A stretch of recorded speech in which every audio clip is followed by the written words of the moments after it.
Welcome to Beware of Spoilers. I am Adam.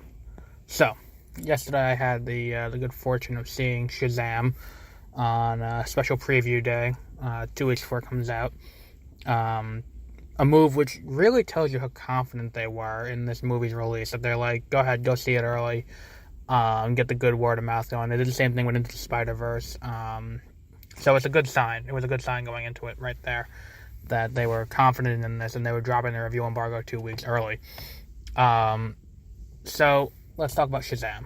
I'm going to try not to spoil it too much, but as the title suggests, there may be spoilers, only because I love this movie so much. And I've been trying to think about how to really talk about some of the best parts of this movie without spoiling it, and it's kind of hard to do that.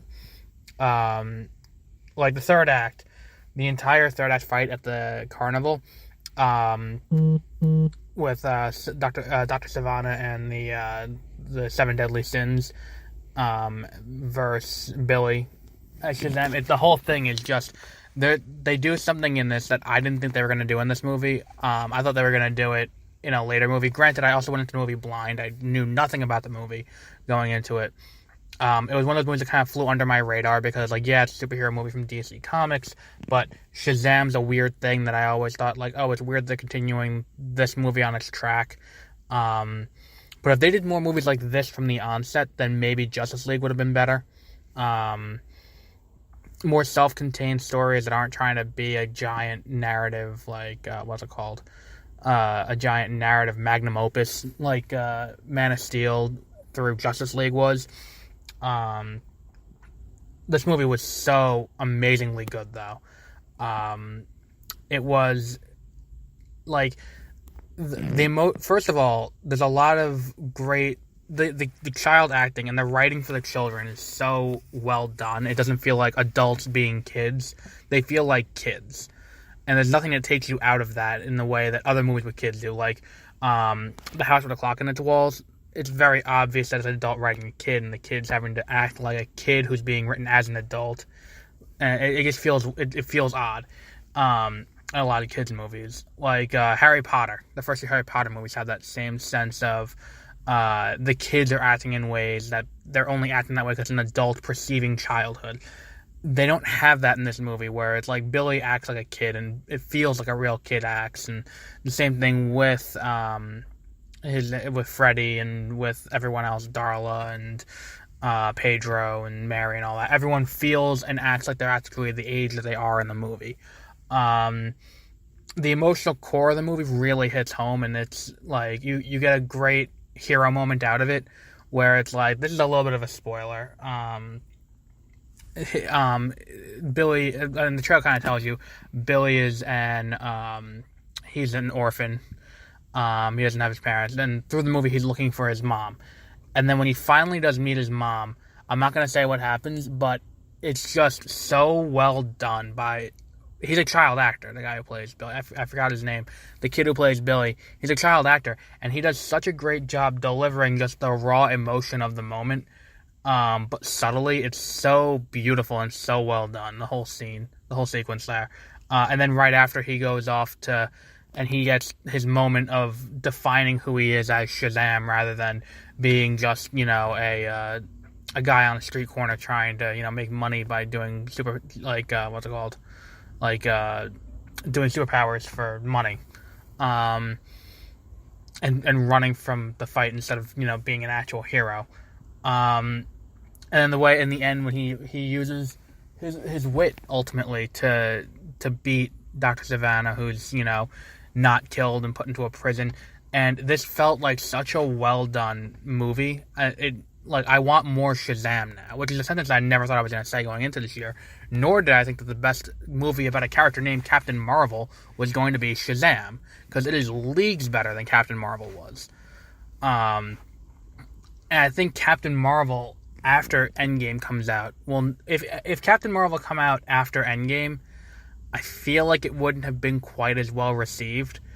Because the movie's ultimately just meh, but what ultimately he will go into that movie expecting is its ties to a larger universe.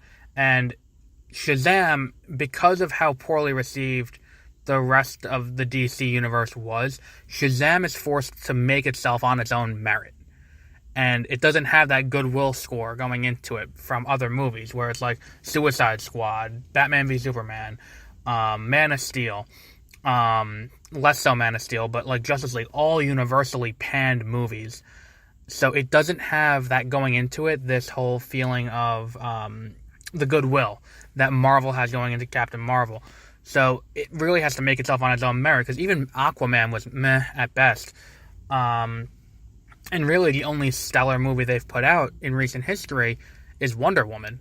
And even that I wouldn't say is stellar because it's bogged down by a bad third act. But this one, they really, like, I've talked about sticking the landing and the importance of sticking the landing, and they nail it in the third act of this movie. There's a small cameo at the end that's really cute. And the post-credit scene, I'm not the most knowledgeable about Shazam as a character, so I'm not too sure where they're going with the post-credit scene. I probably could have looked it up on like a DC Wikipedia page or on DC Universe or something like that, but I didn't.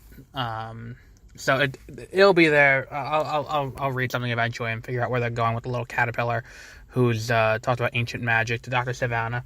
There might be a second post-credit scene. We didn't stay for it. When the first post-credit scene happened and they didn't tease Black Adam, I didn't think they were going to. But Dwayne Johnson is listed as a producer on this movie, so they're definitely going into Black Adam at some point in the future. And yeah, I'm greatly looking forward to whatever they do next with Shazam. And really, it gives me more hope going into Joker that Joker's going to be good too. Because this kind of shows that they've kind of established what the problem is, isolated it, and they've extracted the problem. So yeah, definitely when this movie comes out in 2 weeks, definitely go see this movie. It is well worth your time and money. At the time, it'll be the best superhero movie playing, and through Infinity War, it may even after Infinity War still be, or Endgame, it still may be the best superhero movie playing. So yeah, so we'll wrap up there for today. The reason why this is so short is because I don't want to get too far into spoilers. The other thing that this movie does, this is two things that are kind of related.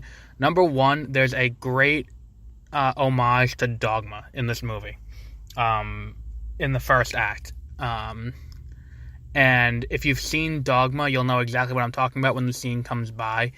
And it's so well done. And it's just one of those things that, like, as I'm watching the scene, I'm like, I've seen this before. And then as it's playing out, I'm like, oh, it's Dogma, and it's really fun and really cool. And they also do the horror that Venom should have had, but with better, with the horror of these creatures that are not quite human, eating people and killing people, and they do it so much better than Venom did. And for a really weird backstory of a hero, they do it such a good job of it, and the humor always lands too. There's a great joke, and it's got the best dick joke in what's it called, in a movie I've seen in a long time, where it's like when he meets the wizard, and the wizard's like, "Here, grab my staff," and he's like, "What the hell? No, that's gross." And it's better than the Captain Marvel one where the Skrull is dead and Nick Fury looks at Ben Mendelsohn, and he looks back at him and he lifts the thing to look between his legs, and he gives a face like meh, and he puts it back down and walks away. Like every joke in this movie lands. There's no joke that's like it's not funny. It's just like there's only one sequence I could think of that's like what's it called, that doesn't quite hit it. And even that is punctuated by a really good joke at the end. And then none of the jokes go on too long either. It's not like Deadpool where they'll replay the same joke over and over and over again, or the joke will outlive its welcome, having continued for too long. It's everything kind of nails where it should be, and it's very well done. So 100%, give me more Shazam. I can't wait for the sequel when that inevitably happens. And with that, for real, this time we will wrap up for today. I am Adam, and we will be back with, I think I'm going to do Captive State later this week. So until then, have a good rest of your week.